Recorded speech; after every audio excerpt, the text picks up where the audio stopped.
Healing from the De La Salle Medical and Health Sciences Institute in Dasmariñas, Cavite.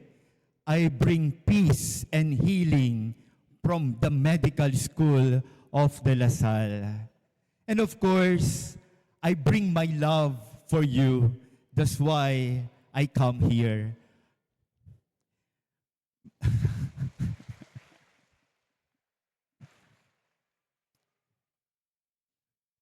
Nakita ko yung kulay green. That's Animo Lasal. Leave Jesus in our hearts. Ibig sabihin, walang Lasal yan dito. Ang sagot, forever. My dear brothers and sisters in Christ, I always bring my experiences whenever I go. My fruitful experiences for almost 9 years here in Santo Niño to whatever missions that I have to go. Kilalang-kilala kayo sa De La Salle. Kilalang-kilala na ang Santo Niño de Congreso. And they were so amazed of how the charity, of how the generosity of the many multitude of miracles happen and will continue to happen in this community. Mabuhay kayo, mga taga Santo Niño de Congreso.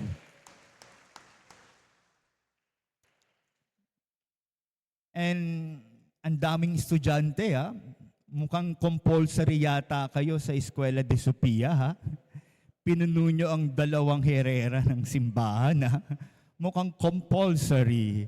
Oo, mukhang alam ko kaninong idea yan. Dahil kinompulsory niya rin akong ikasal siya sa Subic. Si Sir Marjay. Hello, Sir Marjay, Ma'am Owen. Hello po sa inyo. And of course, I always have this great affection with my former scholasticate director. Kung ano ako ngayon is because of him. My tatay, Father Job Caleracal, MS. Thank you for the glove. Thank you for everything. Now we move to our team. Padayon, forward. Have you noticed the feet of Santo Niño? Moving forward. One is forward, the other feet is forward, and the other feet also is moving forward. Forward. And it is fitting in our gospel for today because it is, you notice the movement of Jesus forward. Sinabi rito, si Jesus ay nagpunta pagkatapos sa sinagoga, ay nagpunta sa bahay nila Simon Andres. At pagkatapos, pinagaling ang may sakit. At pagkatapos, paglubog ng araw, dinala sa kanya ang mga may sakit. At pagkatapos, kinabukasan, pumunta sa isang lugar upang manalangin. At sinabi ni Simon, Panginoon, hinahanap po namin kayo at marami naghahanap sa inyo. Now the answer of Jesus, moving forward. Hindi ba nila alam na dapat ako rin pumunta sa ibang lugar? Forward. Person who moves forward matures forward. But the person who always looks back never matured. Never grow. And so it is always in moving forward that we mature and grow. Kaya nga, di ba, may grade 1, grade 2, grade 3, grade 10, 11, 12. Hindi po pwedeng 12 ka pero ang isip mo grade 1. Hindi po pwedeng ang struggle mo pang kinder lang. Dapat nalagpasan mo na yan. Dapat nag-move forward ka na so that you will be equipped with this kind of strength so that you will be able to battle all kinds of struggles because you have matured enough to move forward And that is life. Kapag hindi tayo nag-move forward, hindi tayo lumalago. At kapag hindi ka lumalago, in psychology, there is a term, fixation. You will be fixated. You will be stuck. You will be having an issue in life. Kaya maraming may mga issue sa mga tao kasi hindi naka-move forward. Hindi nakapagpatawad kahit wala na. Hindi nakapag-understand kahit tapos na. At ang taong hindi maka-move forward, hindi lumalago sa buhay.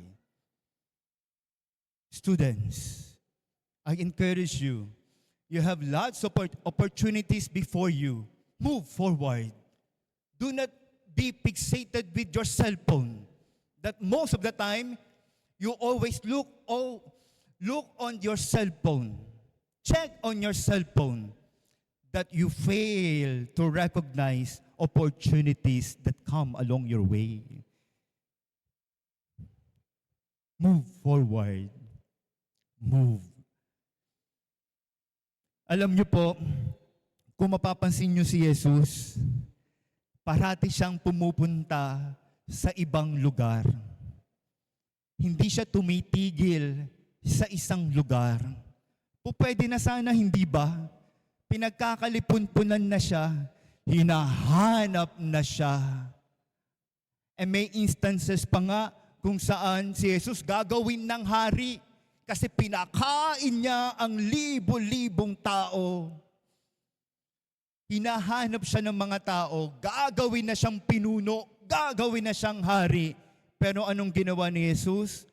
He went to other places to preach.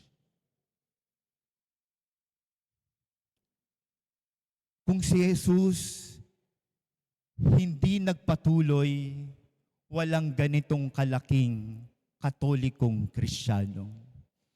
Kung si Jesus na natili lamang sa Capernaum, hanggang doon lamang ang relihiyong Katoliko Kristiyano. But He empowered people so that these people empower will usher other peoples to move forward. Move forward. Move. And in moving forward, it doesn't necessarily mean places, dispositions, principles, ambitions, growth, maturity, and other areas of life should be moved forward. Padayon. Let's go to other places. Let's do mission to other people. Let's go forward. Sana sa mga leaders, naka-move forward na kayo. And I am so happy na hindi nyo na ako hinahanap. Kasi kung hinahanap nyo pa rin ako, hindi kayo naka-move forward. And you don't compare Father Job and I because Father Job is greater than I. He must increase and I must decrease. Moving forward. Don't always compare. In comparison, you will fall short. And in comparison, there will be always a tendency to get envious. Mga bata, huwag kayong mangungumpara. Iba-iba ang ating kakayanan. Iba-iba ang ating mga kaloob at talento. Because kapag mangungumpara kayo, you will get jealous, envious of others' gift. And you will get stuck and you will not able to move forward. Kaya ang batang Jesus hindi lang mananatiling bata. ang batang Jesus ay iaalay at dadalhin sa krus sapagkat siya'y kinakailangang kumilos. Ang batang Jesus ay nakasuot ng prinsipe na marangal, huhubaran. Santo Niño, clothed with majesty, now robe everything that he had in his mission to offer himself for our salvation. Ang damit na marangal, mawawalang ng damit.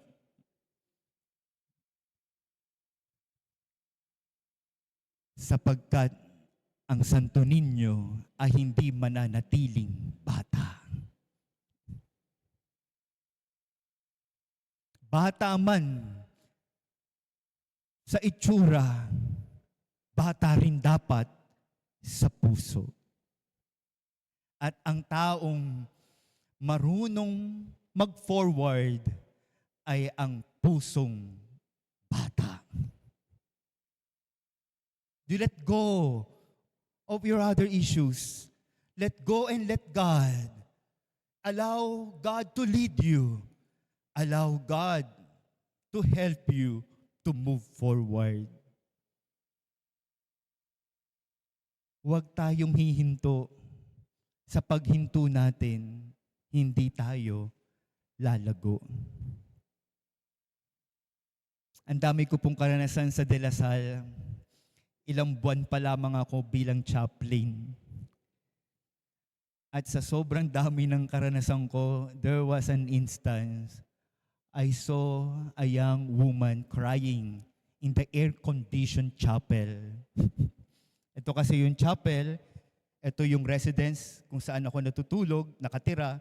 Ito ang aking office. So you have to come across and you will see people praying in the chapel.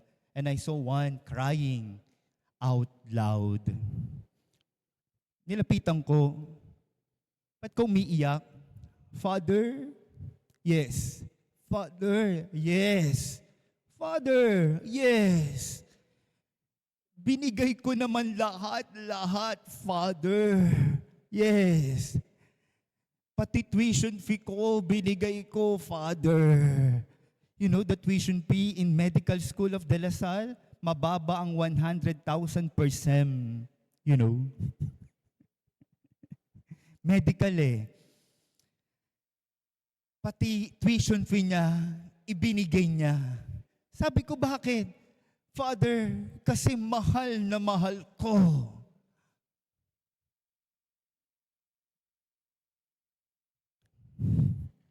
At sa sobrang pagmamahal ko, Father, ibinigay ko lahat. Iyak siya ng iyak. At sa sobrang iyak niya, kumanta na lang ako. Bakit nga ba mahal kita? Father naman eh, kahit di pinapansin ang damdamin ko.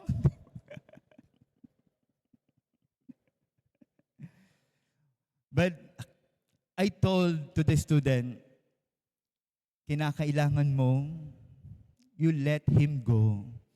You deserve someone of your great love. It is not your loss, it's his loss.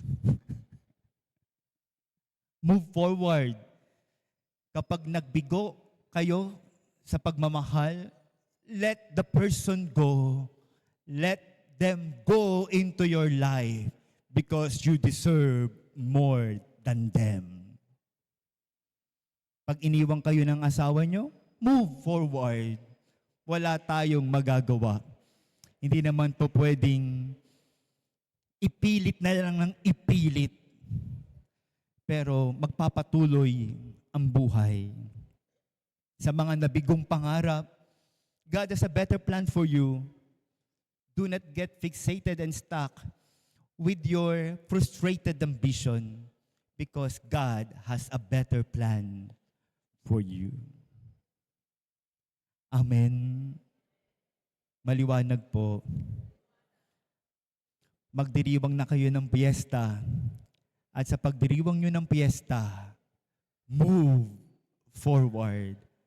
Have with you the progress and everything that you need for you to move forward. May kanta ako dyan. Tuloy pa rin ang awit ng buhay ko, magbago man ang hugis ng puso mo.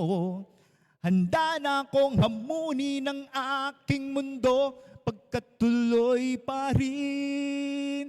Everybody sing!